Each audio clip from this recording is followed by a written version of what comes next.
Yo, what's up, everybody? How you doing? This is your Coach Renz, and today we're going to talk about angels, demons, gods, devils. The reason why you're not experiencing abundance in your life, the reason why you're not manifesting things in your life, or the reasons why you are, and what you need to understand about this concept in order for you to do so. So I'm looking forward to you guys taking this journey with me. But let's hear a word from my sponsors, which is my companies, so my gratuitous promotion. I'd like to take a moment to thank all our sponsors. For everyone on Patreon who supports this channel through your monthly donations, you are greatly appreciated. And I look forward to providing you free content as well as exclusive live video chats. You will also be able to receive discounts on products from Uncle Renz Popcorn as well as coaching from Coach Renz. This video is also sponsored by Uncle Renz Popcorn, where you can get 25 flavors of delicious gourmet popcorn, from salt and vinegar to strawberry cheesecake, from caramel and cheddar to bacon jalapeno, and many others like cookies and cream. I greatly appreciate everyone who supports us at Uncle Renz Popcorn. This channel is also supported by Coach Renz, where you can not only get all your life coaching, your relationship coaching, but also get your business coaching from Coach Renz, as we teach you how to move your hobbies into a business, not a job for yourself, but a business. We also teach you life principles of leadership and meditation. So go to CoachRenz.com and support the sponsors of this channel. So thank you, everybody, and I appreciate it. Please go ahead and hit that subscribe button. If you're finding me for the first time, then we are the 360 degrees of your life. That is what we do on this channel. We talk about your spirituality, your health, your relationships, and your wealth. Today, we're going to talk about angels, demons, gods, and devils. The full concept of it, of what the concept is. You see, we have been taught that God exists outside of us. We've been taught that devils exist outside of us. We've been taught that we can have a guardian angel, an angel on our shoulder, or we can have a demon possession or demons and demonic mindsets. It's always interested me that we are never taught that we can have a God or an angel inside of us, that there is a divine spirituality inside of us. You know, you may have teachings of you're filled with the Holy Spirit, you're filled with God's grace, God's goodness, you're filled with these things, but we're never talked about that you are these things. We will always, and it's always been taught that you can be possessed by a demon, or you could be inhibited by a demon or something like that, but we never talk about that we are these things. And what we should understand is that we are these things. Ancient man first started thinking about angels and demons and gods and goddesses based on how they saw nature, but more so how they saw the nature of man. Everything in nature was related to man, how the mentality, the heart of man, the energy, the divinity of man. Later on, it was expressed in the god or goddess of the tree or the fawn, the god or goddess of the mountain. It was given into all these different god or goddesses that represented not an actual being, but who we are as people, what we do inside, how we function, how we act. But later on, people began to see profit in being able to control people or make money simply because they can place divinity outside themselves or evil outside themselves, and therefore people will need to pay the person or take care of the person who has some higher level of connection, when the truth is you have all the connections that you need. You are the God. You are also the devil. You are the angel, and you are also the demon. The law of polarity places everything on a scale. If there are angels on one side, demons are on the other side. If there's God on one side, there's Satan on the other side, or the Satan on the other side.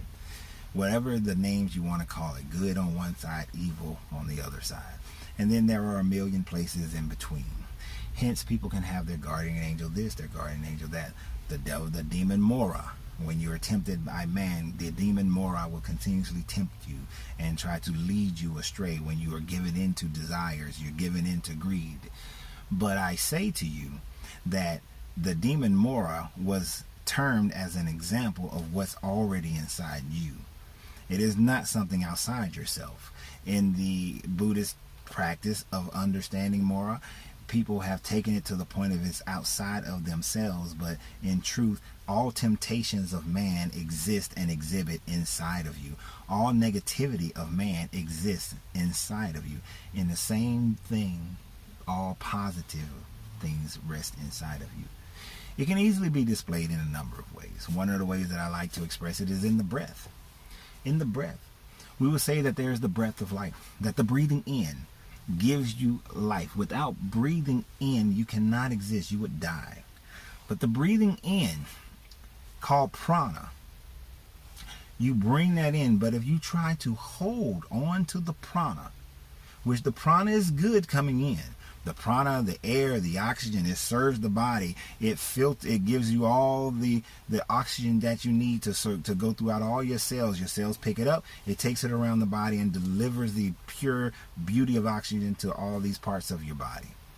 But if you try to hold it, that same system inside you that grabbed the air, grabbed the oxygen, and spread that goodness throughout the body, also picked up every toxin in the body. And it travels to the lungs to release that toxin so that the evil, the negative can be pushed out. The toxicities can be pushed out of your system. But when we try to hold on to just one concept, one idea, one thing of prana, one thing of the breathing in, one thing of God, one thing of goddesses, one thing of angels, and not realize that it is the releasing of all the negative, the nirvana is created. When we release the breath, we're releasing the breath that is filled with toxicities, is filled with all the carbon dioxide that your body is trying to get out of your system. It's filled with all the toxicities that were in your bloodstream, with all that was in your cells to release out of the body. And then your body receives the nirvana. The prana coming in, the nirvana going out. The prana coming in, doing its job. The nirvana is the release. The God coming in, the goddess coming in, and the demons and the devils released. This is the teaching. This is what we must come to an understanding of what is good and what is evil that exists inside of each and every last one of us. So what does this have to do with abundance?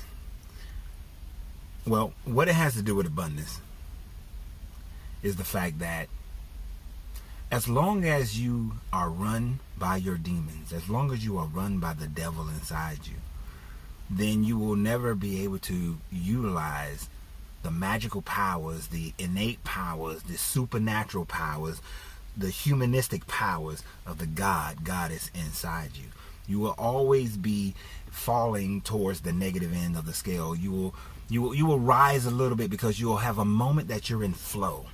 But then you will falter because while you were in flow, you were accessing your God is inside. But then you fell out of flow and the demon devil inside of you took over and you weren't able to continue to manifest and build the abundance, the goals that you had, the definiteness of purpose that you had. You were utilizing the law of vibration. You were vibrating at a higher level, but then that demon, that devil took over and you find yourself at a loss. Well, the process is to release all your fears. To recognize that there is no such thing as death because all things vibrate and continue to vibrate. That energy can never be created nor destroyed. So the fact that you consistently and continuously vibrate just shows that there is no such thing as death, just transmutation of energy. So why fear death? The moment you release the fear of death, you take in life through the prana. You release the fear of death through your nirvana.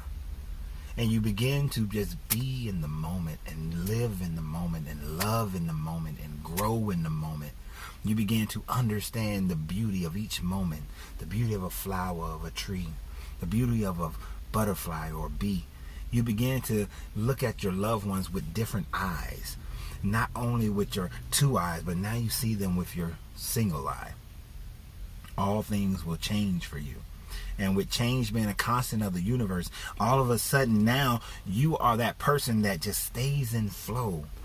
And you move with the universe. You move like water. A boulder presents itself in the middle of your stream, and instead of trying to overcome the boulder, you just form a new path. Releasing your demons by letting go of the fear. As you let go of fear, you begin to let go of guilt. You begin to let go of shame. You begin to let go of past pains and hurts. You let go of the lies that society has told you, the ones that you believe in, the ones you've told yourself. You begin to let those things go, and you start to see how everything in the universe is connected one with another. And when you do that, you release you release all your earthly attachments, and your crown is now available to you. Your crown is now available for you to manifest whatever it is. You begin to see life totally different. You begin to move totally different. You do not care of the ways of other people or what they think. You move in the way that you know is right for you and the ones that you love. And your love grows and expresses itself to so many people and everyone. This is the key to understanding that there are angels and demons inside you. There are gods and devil inside you. The only time a devil outside you interacts with you is when someone else's devils is overcoming them, and that allows them to do things to you, to bring harm to you. But even in that, you find peace and solitude in it. In the story of Joseph, Potiphar's wife allowed her personal demons to overcome her. And because her personal demons overcame her, she was able to enact what should have been, to most people, an injustice. But Joseph remained in his God, his inner God. When he told the servant of the king of Pharaoh about his ability to interpret dreams and thought that he was forgotten, his inner God kept him. When he wanted to take revenge upon his brothers, his inner God of staying on the right path kept him. The idea of the story, what the story represents, is something that we have to understand beyond what a God outside did for Joseph. It's what the God inside Joseph did. Joseph didn't fall for his demons. So Joseph, even through his perils, found profit, found abundance, became the second most powerful man in Egypt according to the story. And this story is told for you to get an understanding of that for your life. Not to be taken in the literal, but to be taken as an allegory for you and how you should live your life. All stories, all writings are good for your benefit, your growth, your development. Control your emotions. Control your fears, your guilt, your shame, your doubt, and you will control the devil inside. And then no devil outside can bring harm to you. Y'all have a great day. Remember, you got to free yourself to be yourself, because your greatness is non-negotiable.